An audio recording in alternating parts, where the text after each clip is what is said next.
बीच Arizona की रेगिस्तानी धरती पर फैला है अमेरिका का सबसे बड़ा वायु सैन्य भंडार, जहां एक साथ खड़े हैं लगभग 4000 से भी ज्यादा लड़ाकू विमान, जिनकी कुल कीमत दस्तावेजों के मुताबिक तकरीबन 45 अरब डॉलर से भी ऊपर है।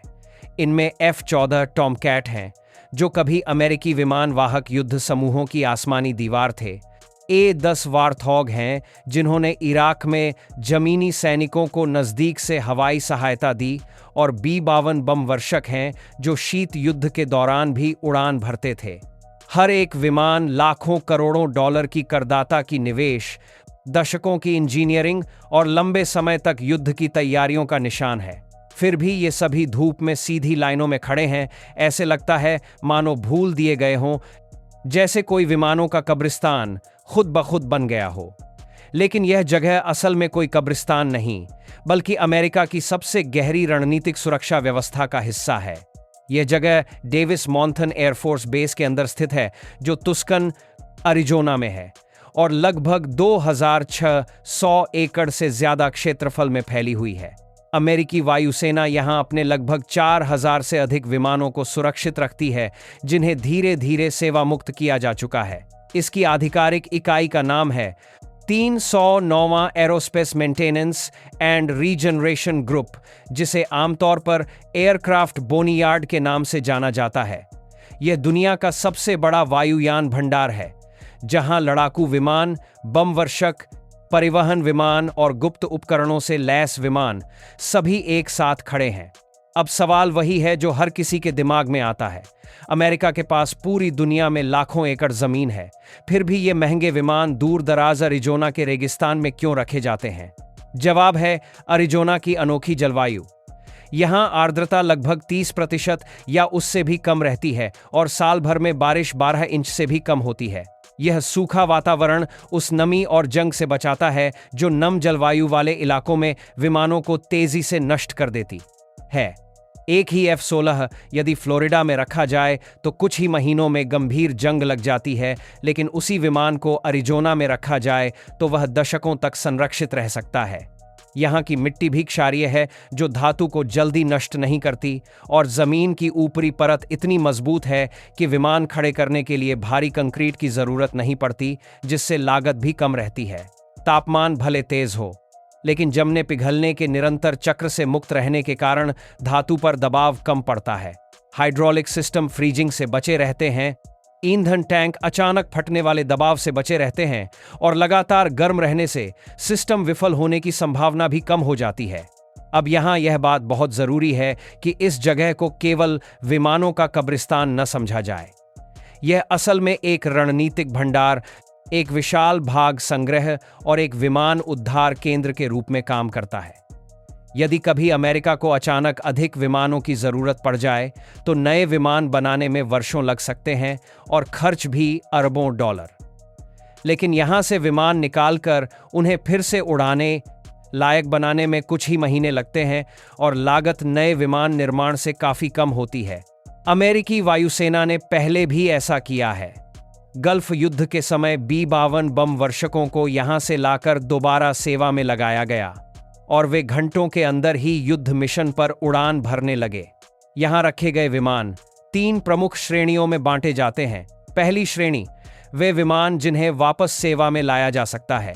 इनमें ईंधन प्रणाली, इंजन और नियंत्रण तंत्र को विशेष संरक्षण दिया जाता है ताकि कुछ ही महीनों में उन्हें फिर से उड़ाने लायक बनाया जा सके। दूसरी श्रेणी वे विमान जिन्हें फिर से उड़ाने के लिए नहीं रखा जाता, बल्कि उनसे अन्य विमानों के लिए पुर्जे निकाले जाते हैं। मान लीजिए किसी चलते फिरते F-15 पर एक विशेष भाग की जरूरत पड़ती है, तो यहां खड़े उसी प्रकार के विमान से वह भाग निकालकर तुरंत लगाया जा सकता है। इससे पुराने विमान भी कई साल तक जिंदा बने रहते हैं और नई फैक्ट्रियों पर दबाव कम हो जाता है। 2012 के वित्तीय वर्ष में ही यहां से 10,000 से ज्यादा भाग निकाले गए, जिनकी कीमत 45 करोड़ डॉलर से भी ऊपर थी।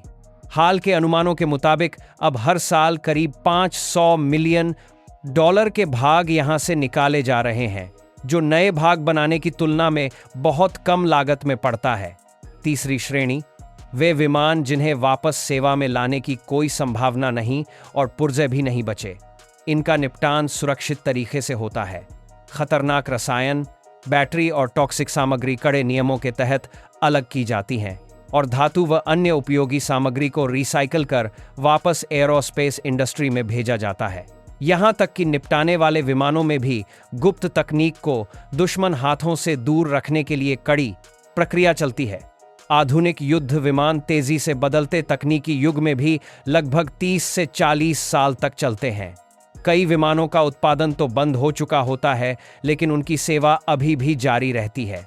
ऐसे में जब नए भाग बनाने के उपकरण, लाइसेंस या फैक्ट्री खत्म हो जाती हैं, तो यहीं से भाग निकालना एकमात्र समाधान बचता है। उदाहरण के लिए F-14 टॉमकैट को नौसेना ने 2006 में सेवा से हटा दिया, लेकिन उसके इंजन, रडार और इलेक्ट्रॉनिक भाग अभी भी अन्य विमानों में काम आ सकते हैं। इस तरह एक निष्क्रिय विमान भी दूसरे विमानों की जिंदगी बढ़ाता रहता है। अमेरिका इन विमानों को एक स्ट्रैटेजिक रिजर्व के रूप में भी देखता है। सामान्य समय में वायुसेना की एक्टिव फ्लीट छोटी रखी जाती है ताकि रखरखाव, ईंधन और कर्मचारियों की लागत कम रहे। लेकिन जब भी कोई बड़ा संकट आता है तो यहां से विमान उठाकर उन्हें पूर्ण युद्ध स्थिति में लाया जा सकता है।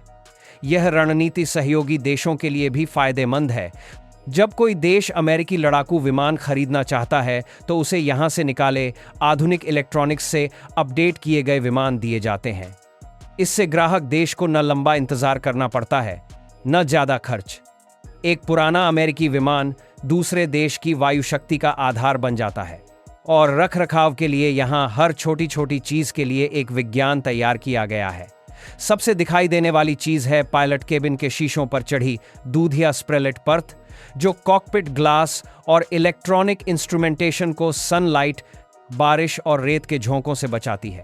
जब कभी किसी विमान को वापस सेवा में लाने की जरूरत पड़ती है तो इंजीनियरों की टीम पहले से ही तैयार होती है। कौन से सिस्टम अपडेट करने हैं, कौन से भाग बदलने हैं और कौन सी जांच करनी है। हर विमान एक जटिल इंजीनियरिंग पहेली की तरह समझा जाता है, जिसे फिर से सही ढंग से जोड़ने का अनुभव यहाँ के तकनीशियनों के पास सालों से जमा हो चुका है।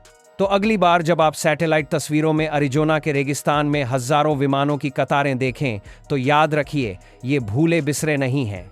ये अमेरिका का वह छुपा हुआ हथियार है जो शांति में सोता है लेकिन युद्ध में पलक झपकते जाग उठता है।